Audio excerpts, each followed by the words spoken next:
This conference will now be recorded. And I just started the recording, so the call will be recorded, and the recording will be available. And as well, all the presentations you see during today's call will be posted on the DEQ website, and you'll get a quick tour of that here later this morning. So with that, everybody is in mute mode, but again, feel free to use that chat function as we go along here.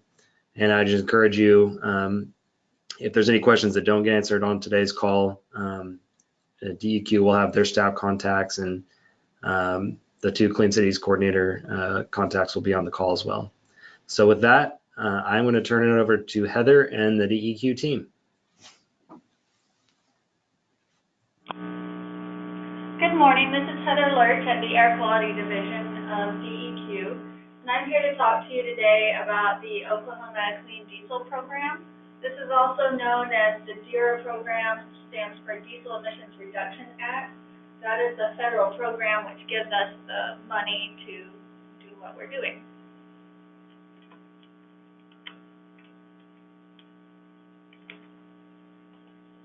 Oh, sorry, I'm having clicking issues.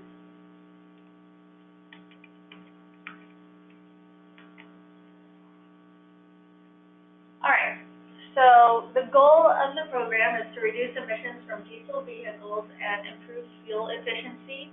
That's a federal goal. In terms of the Oklahoma program, our goal, the way we run this program, is we replace old diesel vehicles with newer and cleaner school buses that operate on either diesel or gasoline and meet a more stringent set of engine emission standards. So if you have a school bus and you'd like to replace it with an alternative fuel school bus, we do encourage you to do that as well. However, that is part of Christina's program, and she will be presenting after me. So for this clean diesel program this year, we're offering approximately $704,000, and we hope to replace 29 school buses with this money. We are prioritizing target areas that show areas in Oklahoma that are at risk from higher emissions or have shown in the past to have more polluted air, and also we have one sensitive ecosystem. So these areas are high traffic corridors such as I-35 and I-44. We have 17 potential non-attainment counties. These are counties that are at risk of going over the federal standards for air quality. These are primarily in Oklahoma City and Tulsa metropolitan statistical areas. And our sensitive ecosystem is the federal Class 1 area in Comanche County, the Wichita Mountains Wildlife Refuge.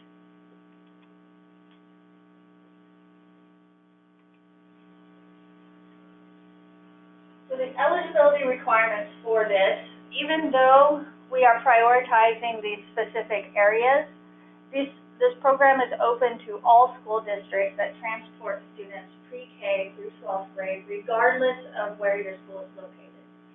And you don't have to transport all those age ranges on that bus, so long as it's at least one of those grades. So that would apply also to buses such as like a VOTEC bus that transports kids from high school to VOTEC, and things like that. The requirements for the original project vehicles, which in your grant solicitation paperwork is called eligible vehicles. These vehicles must be in current active service and be driven primarily within the state of Oklahoma, and we consider active service to be at least 3,000 miles that have been driven in the past year on that vehicle. The vehicle must be gross vehicle weight rating, or GVWR, classes 5 through 8. With an engine model year of 1996 and 2009. Now, when you're filling out your application, there are a couple of details that you may want to watch out for on this. One is that the engine model year does not necessarily always match up with the vehicle model year. It's not uncommon for, say, a 2008 Bluebird to have a 2007 engine in it. So be sure you look at the engine itself to get those numbers off of it so that that doesn't ding you in the end. The other detail is that your gross vehicle weight rating, the old vehicle must be replaced with the same GVWR for the new vehicle. So a Class 6 bus must be replaced with a Class 6 bus. This is one of the key differences between this program and the alternative fuel school bus program, which Christina will talk a little bit more about later. Also, the old school bus must be properly scrapped after you receive the new school bus. We will require proof that scrappage has been done. This will include photographs and a form that has to be filled out and signed, and Christina will also get into more of that. We have specific definition for what scrappage means, which is a 3-inch diameter hole must be drilled in the engine block and the chassis must be cut in half on both sides. We also will require that school districts either already have a side idle reduction policy at the time of application or commit to incorporating one in the future. This can be very simple. It can be something as simple as training drivers to turn off a bus within a few minutes of the vehicle sitting there. The only thing we do require is that it does have to be official and in writing.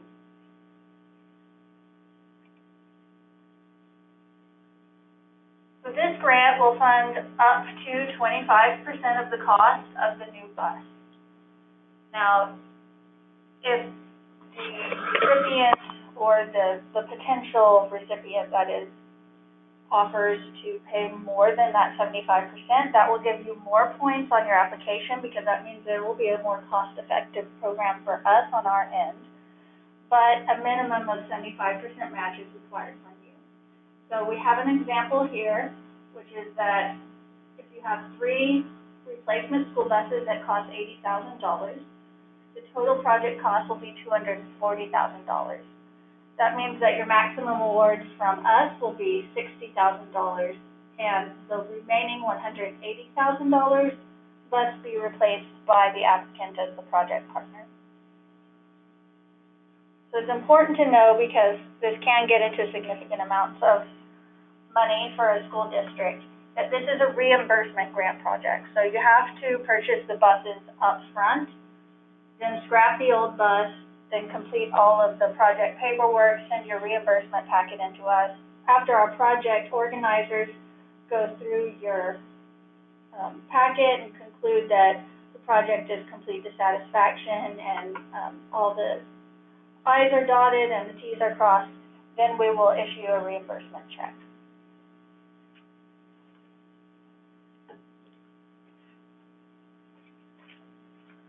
So the top priorities on the application is cost effectiveness and emissions reductions. So just keep in mind when you're filling out your application that in terms of us as reviewers, we are looking to create the greatest emissions reduction for the greatest population at the least cost and reward monies. So we have a more detailed description of the scoring criteria in the grant solicitation that you can go through, but in general, it all is kind of wrapped up by that statement. So I would encourage you to put as much information as you can in your answers on the application that pertain to things like that. This would include stuff such as the amount of mileage you expect that vehicle to drive within the years and the next year that you purchase it in, the size of the community that will be impacted, the number of students that will be riding on the bus, any other details that we may not even know to ask you, but you think are pertinent, please put that in there and be complete. And in fact, completeness and level of detail is one of the scoring criteria as well. So aside from it boosting up that one scoring criteria, the more information you give us also gives us more opportunities to provide your application with points. Here I'm reiterating any school district may apply for school bus replacements. And I want to stress that just because your school may not be in one of those priority counties or may not rank highly because you don't, in terms of you can't offer more than minimum match, please do not disqualify yourself. Please allow us to disqualify you instead. And granted, we don't want to do that, but what I'm trying to get through here is that if you have any interest at all in this money, please do apply. We've made every effort to make this program accessible for everybody, and there has to be some details to it because of the requirements of the federal money, but we're also trying to make it as easy as we can for you as applicants. So as you're filling it out, if you have questions, please reach out to us. And the other thing about this, not disqualifying yourself, it does happen rarely that we have more money than we have applicants to give the money to. On those years, every eligible applicant gets funded. Now, it's pretty rare, and I'm not saying it'll happen this year, but I am saying that you probably have a better shot at this money than you think you do. So don't write yourself off. If you have any interest in all, please, I think it's worth the effort to go ahead and try. Something else, if you've applied in past rounds, we have not always provided, we've not always required that you provide at least 2 quotes. This round and last round is also, we're now requiring that you provide 2 quotes along with your application. Make sure you describe your competitive bid process.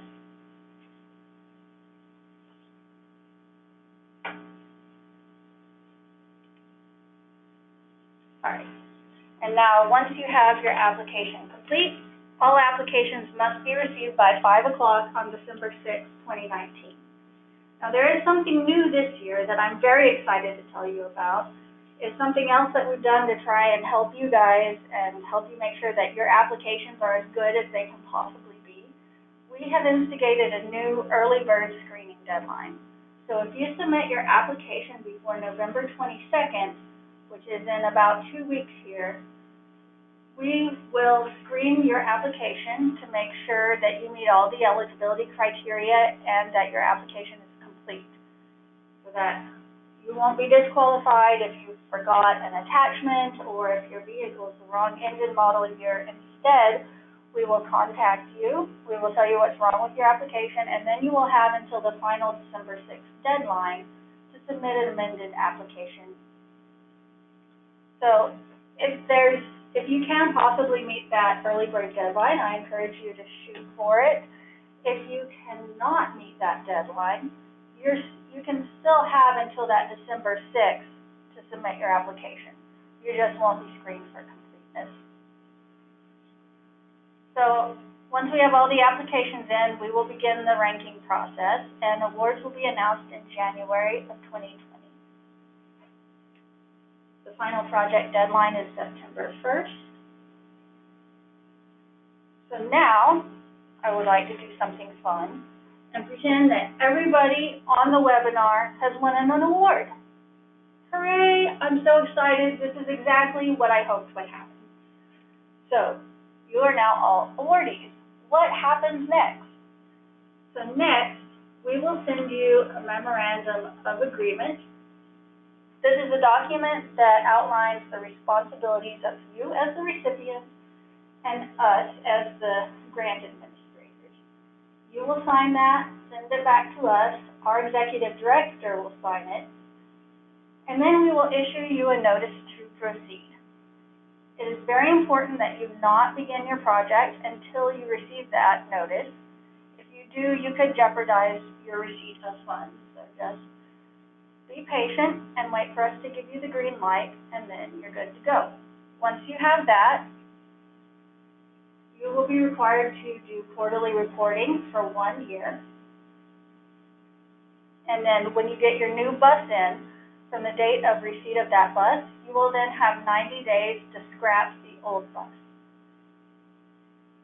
After that, fill out your reimbursement paperwork, send it to us, and we will get that turned around as quickly as we can for you. but you must also keep the replacement bus in good working order for a minimum of 5 years and in your possession. Now, you don't have any reporting requirements after that 1 year up through this 5 years, but DEQ does reserve the right to randomly inspect and audit if we feel there's a need.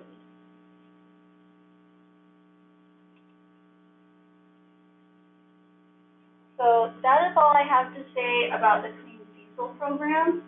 There may be some questions, but I would like you to hold on to those until after Christina gives her presentation, because the Alternative Fuel School Bus program and the Clean Diesel program do have some overlap. So it's possible that she will be answering some of the questions you may have.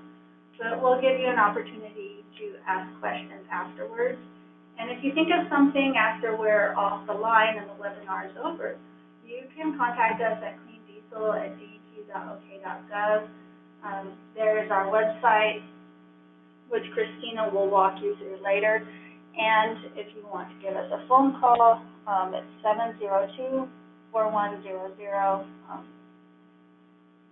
which we can give out again later. So with that, I will hand the phone off to Christina. All right, thank you, Heather.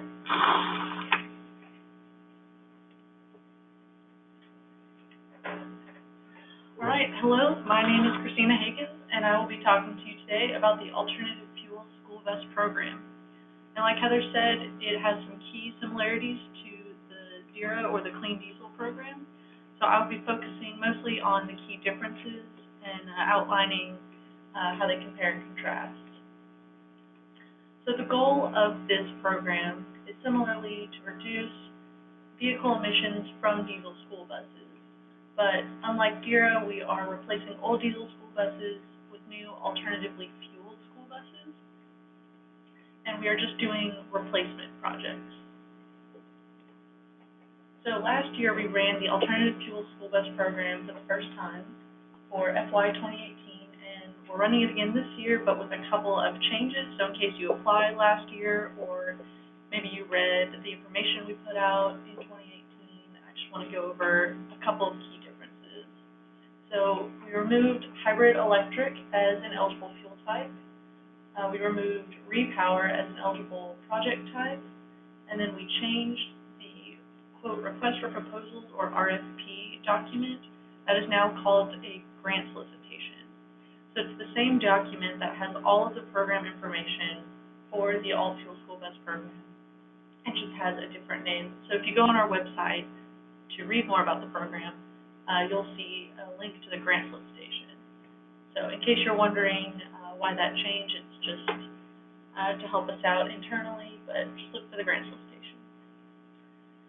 Now, the Alternative Fuel School Bus program, we allocated about $4.1 million under the Volkswagen settlement, and we're projected to use about $1.5 million for the 2018 projects, which means we've got about 2.6 left over for this year. So alternative fuel for this program means all electric buses, natural gas buses, and propane buses. And you'll see for natural gas we've got compressed and liquefied. And for all electric fueled buses, charging infrastructure is an eligible cost, which I will talk about later on.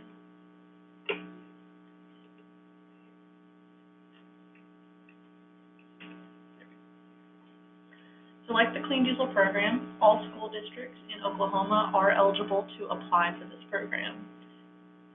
And the eligible buses, or original old buses that you're trying to replace, have to be diesel fueled, used for the transportation of pre-K through 12th grade students, primarily operate in the state of Oklahoma, and drive at least 3,000 miles in the last year, just to make sure that these buses are being used, so when we replace them, we have tangible emissions reductions. The engine model year has to be 2009 or older. So like Heather was saying, the engine model year and vehicle model year might differ, so just be sure you know what you're looking at when you apply. The gross vehicle weight rating is class 4 through 8. So these these eligibility requirements may look similar to the clean diesel programs, but the engine model year is different, and the gross vehicle weight rating includes class 4 when DERA is just class 5 through 8. So just keep that in mind if you're interested in either program. And lastly, the old buses must be scrapped and provided documentation with them, which I will go over in the next slide.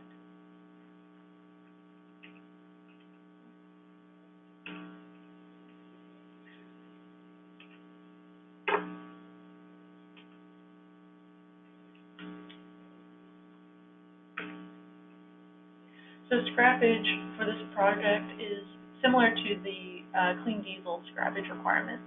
So there must be a 3-inch hole drilled into the engine block, and the vehicle frame rail or chassis must be cut in half. And if you are awarded, then you will get an award packet which will have a destruction form that you'll need to fill out for each bus you're scrapping, and then provide photographs of the destruction like you'll see on your screen. So these are 2 examples pulled from some successful projects in the past. So for reimbursement, there are 2 tiers of maximum award percentages that you can apply for, and it depends upon your project type and your entity type. So for government-owned fleets, all fuel types, you can apply for up to 50% reimbursement of your total project cost.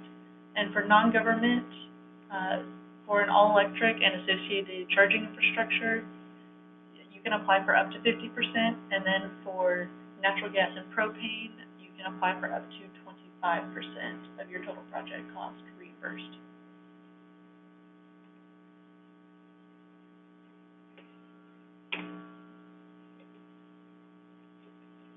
So projects are not only subject to a match share requirement, which I went over in the previous slide, but also a per item cap, which you'll see in this table.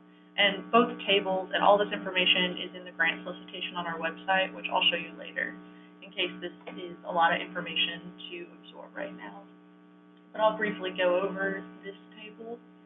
So for each vehicle that you wish to replace, there is a per item cap. So this is the maximum amount you can request to be reimbursed for the single vehicle. So just to kind of break it down, on the left you've got the school bus types, type A through D, and then you've got the middle column of government-owned fleets, and then the right column of non-government-owned fleets, and then broken down by 3 fuel types. So let's say you have a government-owned fleet and you want to get a type D electric bus. You would go to that middle column, go under the electric column, and then go all the way down, and you'll see $175,000 is the maximum you can be reimbursed for the one vehicle. And then going down, you'll see there are caps for the chargers, because that is an eligible cost under this program. So if you're applying for an electric vehicle and you want to include the cost of a charger, for the charger by itself, $350 is the cap, and then you could include installation, which would bump your cap up to $1,100. And finally, there is a total project reimbursement cap of $300,000. So this is the most amount of money you can basically apply to be reimbursed.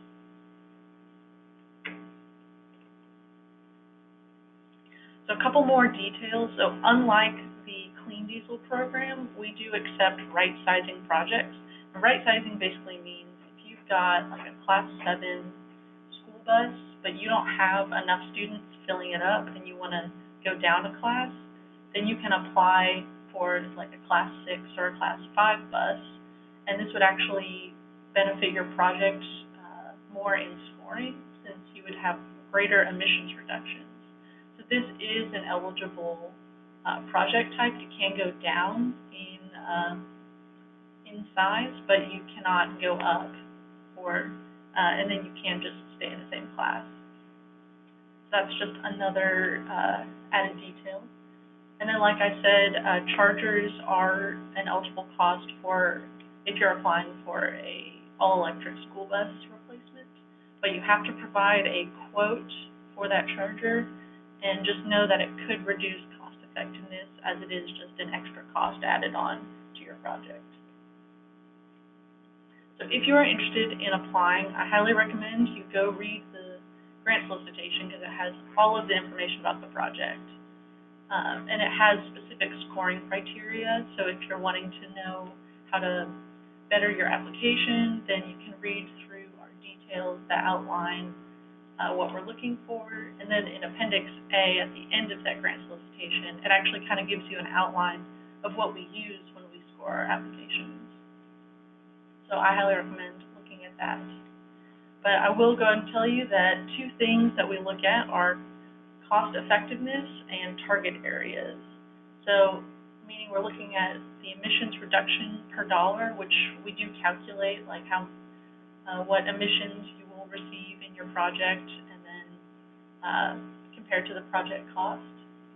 And then we look at where the project is located and what counties are being affected by your project. And finally, you can submit an application via email or postal mail. And both of those addresses are in the grant solicitation as well.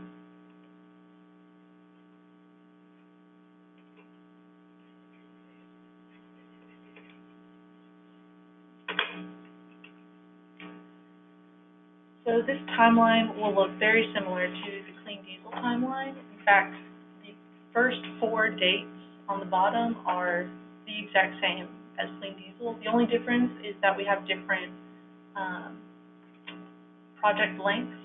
So for this project, you'll have until September 1st of 2022 to complete a project, while for DERA, it's just, or for the clean diesel program, it's just 1 year, so September 1st of 2020.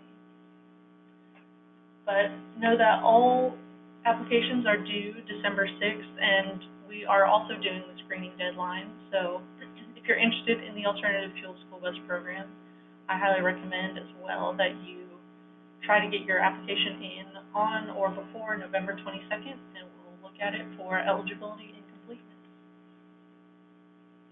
And then just like with the clean diesel, we will start looking at applications right after the deadline, and we'll score and rank them and hope to get announcements out starting in January of 2020. So if you do receive an award, then you will get an award packet, and in that packet you'll have a memorandum of agreement, or MOA. And this system works similarly with the clean diesel program. So you'll need to read through that because it has all of the project details and the award amount, and you'll need to initial and sign it and send it back to us, because this will start the process of, you'll get your notice to proceed, and then your project can start. But it can't start until that MOA is executed. And you'll need to let us know as soon as possible if anything is wrong about the MOA or if any part of your project needs to change. So just try to communicate with us as best as you can. And know that just like with clean diesel, this is a reimbursement grant, so you will not be reimbursed until your project is done and you've turned in all applicable documents showing that you've completed your project. So that is the rundown for the Alternative Fuel School Bus program. If you have any questions, shoot us an email at vwsettlement@deq.ok.gov. And I am going to do a quick website run-through, because this summer we actually revamped our website. So navigation is a little bit different if you've been on our old website, or maybe if you're just used to the way things used to be. But our website is deq.ok.gov, and this is our main page. And you'll notice that we actually have a Volkswagen settlement slider on the home page, which is one way of getting to where you need to go if you're interested in this grant program. Or you could search page. If you ever forget how to navigate, just search VW or DERA or Air Grant or something like that, and that'll get you where you need to go. But otherwise, you'll go to the Divisions tab, and you'll go to Air Quality Division on the far left. This is our air quality homepage, and you'll see we already have a lot of information on the grant programs. So if you click on that slider, you'll be led to a comparison fact sheet. So if you are interested in either program, then you can compare and contrast, but you can also apply for both programs. So just keep that in mind as well. So back to the air quality homepage. So this air quality funding opportunities is where you'll need to go. And you'll see under current programs, we've got alternative fuel and clean diesel. And these will take you to the program home pages. And here's FY19, and here's the grant solicitation. So this has all the information of the program. And we also have the link to the application, which you can fill in right here, or you can print it off and send it in to us, whatever works best for you. So I'm going to go back. I'll show you the DERA homepage, which is very similar to the alternative fuel, which is done on purpose just to help facilitate. So similarly, we've got the grant solicitation with all the information for the clean diesel program, and then the application is set up the same way. You can fill it in online and email it to us, or print it off, whatever works best for you. And so we also have, under the current programs, different fact sheets and information.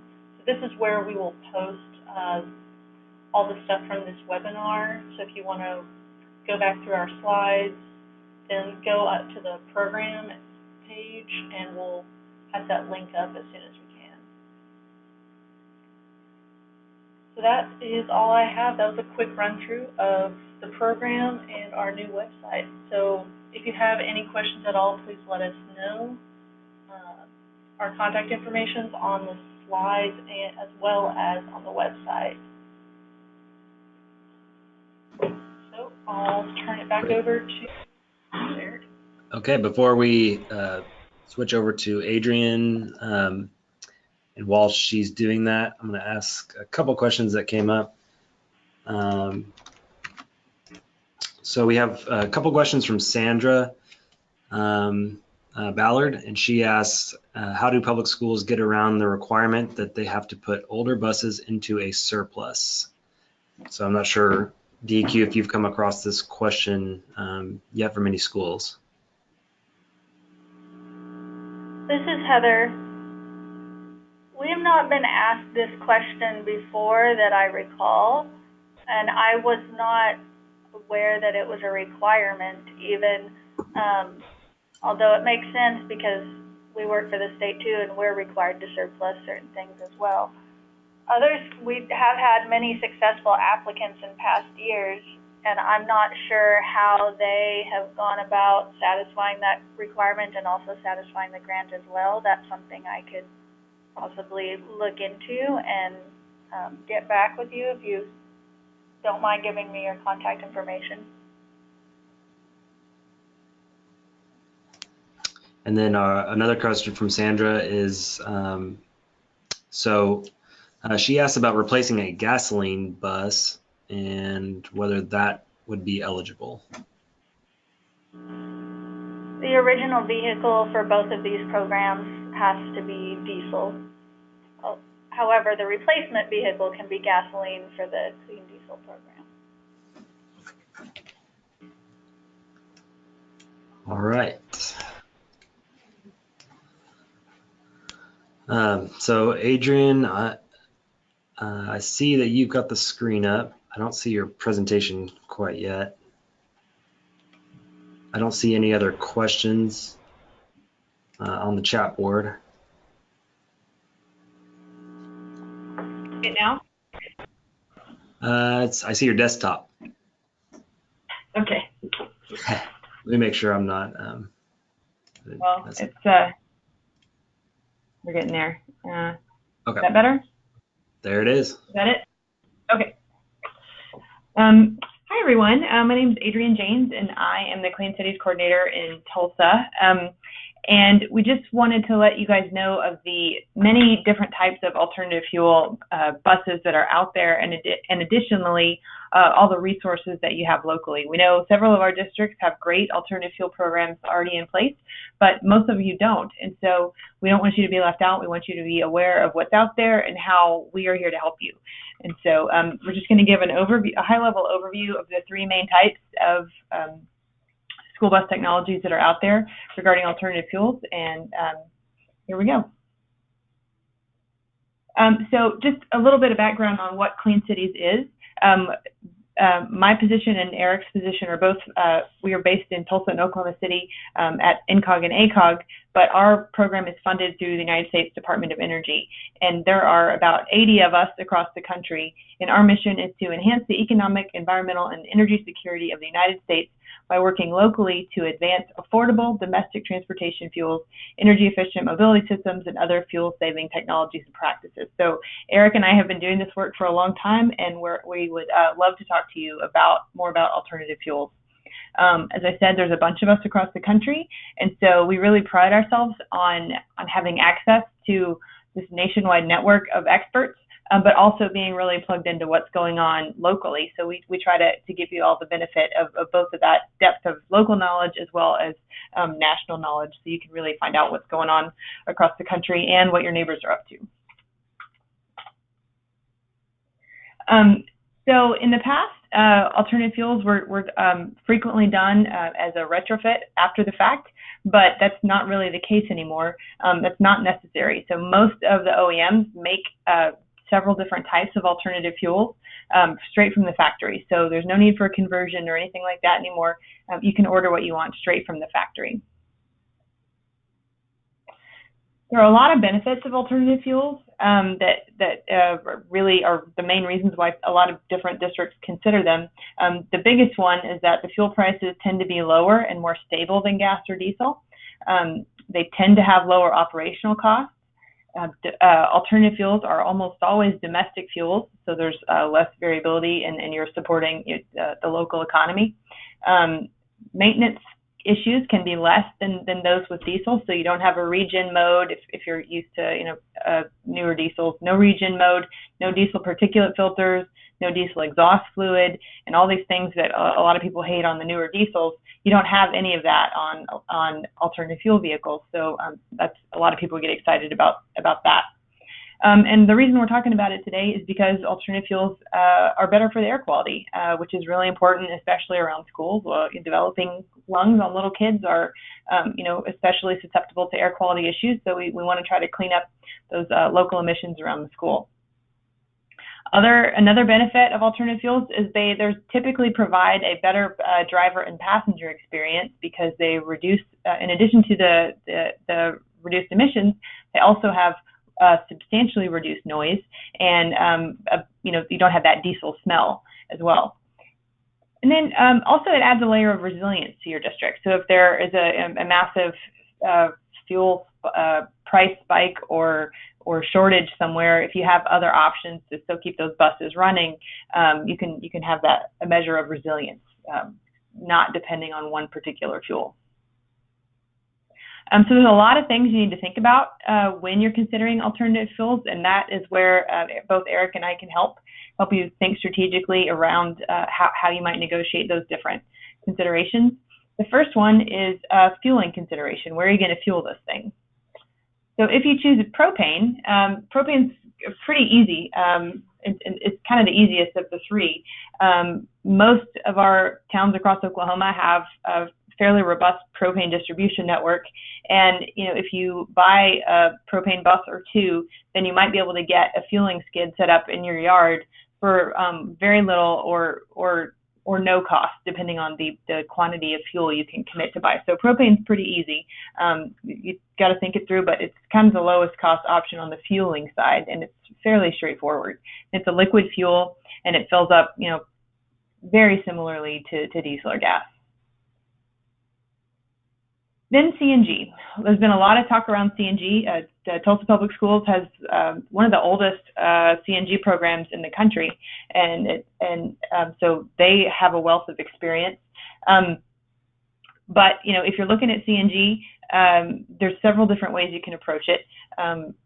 If you're going to have a big program, most schools would build that fueling station on site, and that can be an expensive prospect. But there's a lot of different funding mechanisms out there that can help to offset the cost. There are state tax credits, and there are several companies around the state that are really good at leveraging those tax credits. And even though you can't take them directly, they can use that to offset the cost of that station and give you a better price on what that station would be. Plus, different grants are out there that you may be able to partner with them on and lower that cost. But you don't necessarily have to build your own on-site CNG station. You might be able to partner if your city already has a CNG station, or if they're considering one, or even if one of your local businesses has one that's not far from your yard.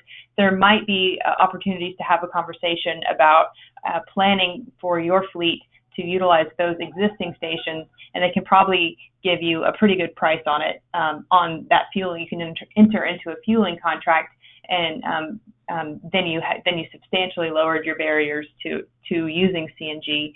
You can try it out without building out a whole station. So those are just different things. If you are considering building a CNG station, give Eric or I a call, and we can kind of help get you started on that process and make sure you understand really all the details of what you need to think through. Then electricity. It's a newer technology. It's emerging, but several of the bus manufacturers do offer electric options. Electric buses are a great choice for school buses for a lot of reasons. There's no emissions. School buses run fixed routes, so they're good for electric applications, and so they can be a great choice. So when you're considering electric school buses, you definitely are going to want to put in electric charging at your yard. Again, you should definitely call Eric or I early on in that process, because this is something that people tend to drastically overcomplicate, and it's really not that hard. And so we can help you save a lot of money in the speccing of your station and trying to figure out what the best fit is for your fleet and where you are. But what happens is each bus will need its own charger. The buses will charge overnight. And as was mentioned earlier, you can use the Volkswagen funds to build out some of this charging. On the CNG stations, you cannot use the Volkswagen funding for CNG stations. But again, there's other mechanisms out there on CNG, so that shouldn't be a barrier for you. But this electric vehicle chargers can be a part of your application if you choose to do that. And again, there are tax credits available, and we have companies around the state that know how to leverage those different tax credits on your behalf. If you're looking at either electric or CNG, call Eric or I, and you need to engage your utility pretty quickly as well, because even though we have pretty ubiquitous natural gas and electric service around the state, sometimes the quantity that you'll need to power a bus may or may not be present, even though you might have your bus yard obviously has electricity to it. We just need to make sure it has the capacity, because that may or may not be another upgrade that has to happen. So these are all things that we can help you figure out pretty easily. So just know you need to consider them, but they shouldn't stop you from considering alternative fuels. And then again, as was mentioned, emissions improvements are a part of the evaluation criteria. And so you can look at pairing renewable energy sources with your alternative fuel bus and further reduce your emissions that are associated with that bus operation. So if your district is already using wind, we can help you do an emissions analysis that will show how electric buses can benefit your community even greater, because you're already using wind, which is a zero emission fuel source. Same with solar, and then also you can enter into fueling contracts for something called renewable natural gas, which may even actually lower the price of the gas you purchase. You don't need to build anything extra. It's just a contract you can enter into. But that natural gas comes from renewable feedstocks. So it would be captured off of a landfill or a wastewater treatment plant at another source, and then you enter into a contract with that company to take that gas. And in some cases, renewable natural gas actually shows carbon negative emissions. So you're actually taking carbon out of the air instead of putting it in, because you're taking this waste product and using it as a fuel. So it's complicated, but all that to say, there's a lot of options out there to even further reduce your emissions associated with alternative fuels, and we can help you think through that as well.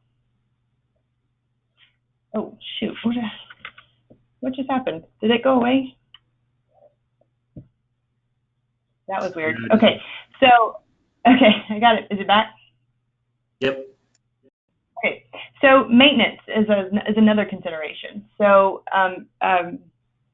these are different fuel systems, and so it's possible that your maintenance facility might need some upgrades, depending on the alternative fuel you choose. It may or may not be the case, and so that's another thing that Eric and I can help you evaluate. But definitely your staff will need different training, and that can usually be provided by the bus manufacturer. And then also the Oklahoma Department of Labor can help you navigate that and make sure you have all the information you need for that as well. And here's some other resources that are available to you. All this is available at no cost. Eric and I are here on the ground working for you, and so all of these resources that we're about to talk about, we can help you with. Idle reduction plans. So it was mentioned that in order to be eligible for these funds, you need to have an idle reduction policy in place. Idle reduction wastes up to half a gallon of fuel per hour, or excuse me, idling wastes a half a gallon of fuel per hour. Nationally, idling uses more than 6 billion gallons of fuel each year, and that costs the country about $20 billion. In your fleet, it can increase your vehicle maintenance costs because you're getting hours of wear and tear on that engine that's not showing up on your odometer, and over time that can really start to shorten your vehicle life. So Eric and I can help you put together an idle reduction plan if you don't already have one. Even if you end up not applying for these funds, you should still have an idle reduction plan in place, because it's good policy. It's good for your vehicles. It's good for the kids. It's good all the way around. Your drivers might not like it, but they would be the only ones. So, but we can come up with some policies that drivers would be agreeable to, and we can really help you with that if you don't already have those in place. Another part of the grant that you need to complete is an emissions reduction analysis, and that may seem complicated if you've never done one before, but Eric and I can really help you show the benefits of alternative fuels, or even clean diesel over what your current buses are showing. So if you need help with that emissions reduction analysis, please give us a call. We'd love to help you with that. And then one final thing is the alternative fuel data center. If you've never really spent much time thinking about alternative fuel buses, this is a great first stop. So you can search by manufacturer and by fuel type. And so you can just see what's out there and what's available that will fit your fleet, because it's really important. We don't want to put you in a bus that doesn't work for your fleet. We want to make sure you get what you need and you get the functionality that you need, and you get the brand that you're comfortable with and have experience with. So some alternative fuels typically do cost a little bit more than a regular gas or diesel bus. And so different entities who use these fuels have gotten good at figuring out how to use all the resources available to them. So as I said, on the propane side, if you're looking at propane, talk to your local propane supplier, and they might be able to provide that fueling equipment at no cost to you. That might be something you can use as match on your grant. So you would check with DEQ first to make sure that works. But by leveraging these things, you might be able to show some match that way. Again, we talked about the state tax credits. So those can be leveraged on, there's tax credits available for alternative fuel vehicles.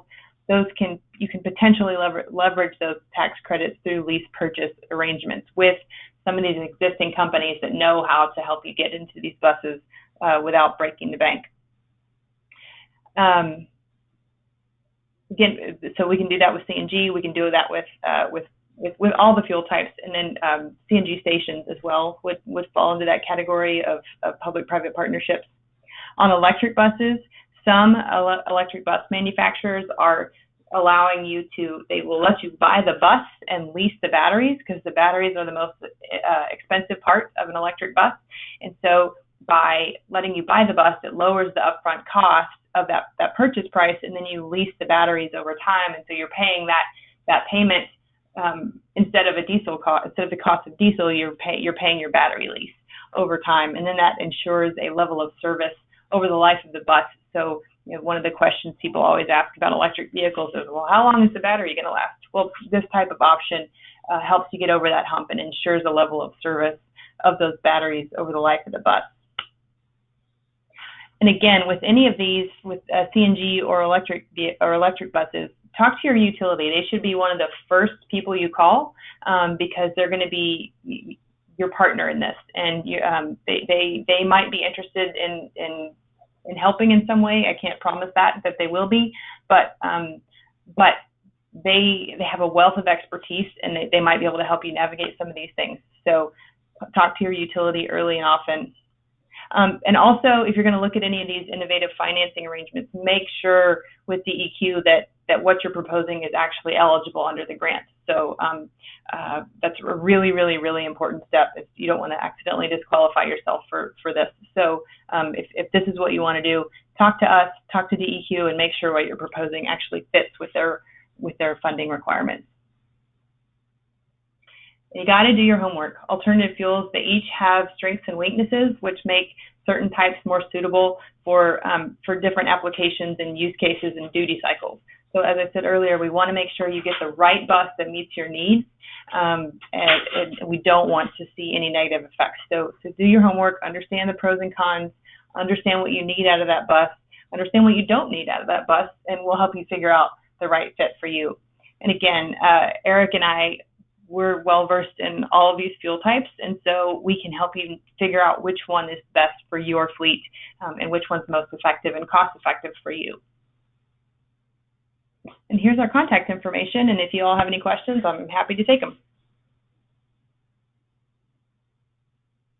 Great, thank you, Adrian. The only thing that I'll add for us in Central Oklahoma, and I see that Bethany Public Schools is on the call, and if for the vendors on the call, so we have another federal funding opportunity through the federal highway that you could potentially also leverage to pay for school bus replacement. And so our opportunity is open until December 16th. And so there is that overlap here. So if you are looking at an alternative fuel replacement project under this, you may be eligible for another grant opportunity at the same time. So please reach out to me if you're considering that.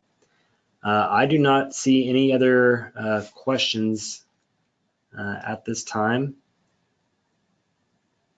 So I'll give it a minute here. Okay, here's one. Do you know if any schools have partnered with tribes on their projects for settlement funds?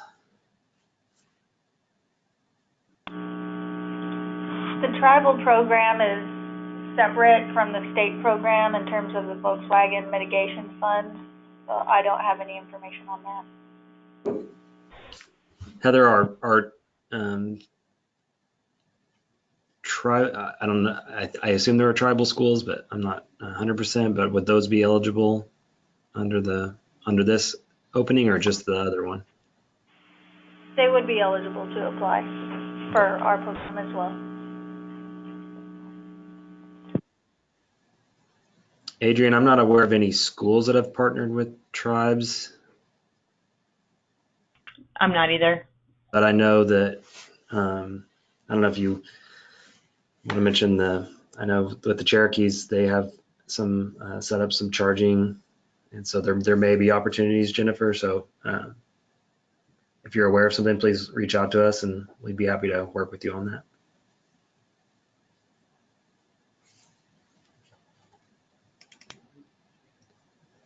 Look at it. one more minute to see if any other things trickle in. Okay, so next question, is this for replacement buses only, or does conversion go under this as well?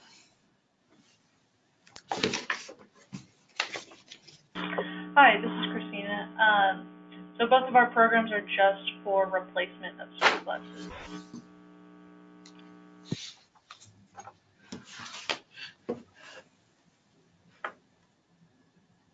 So the replacement vehicle has to be a new purchase, correct? Yes, that's correct.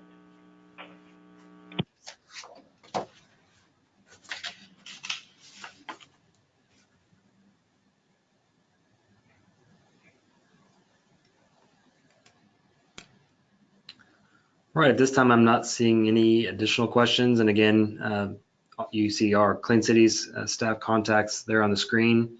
And again, these presentations will be made available as soon as possible. And so check the contacts there. And of course, DEQ has their contact information on their homepage that you saw earlier in the webinar. So again, please feel free to reach out. So, yeah, Sandra, we'll follow up with you on that question regarding the older than 2009 buses after the webinar. So with that, we will adjourn. Thank you so much.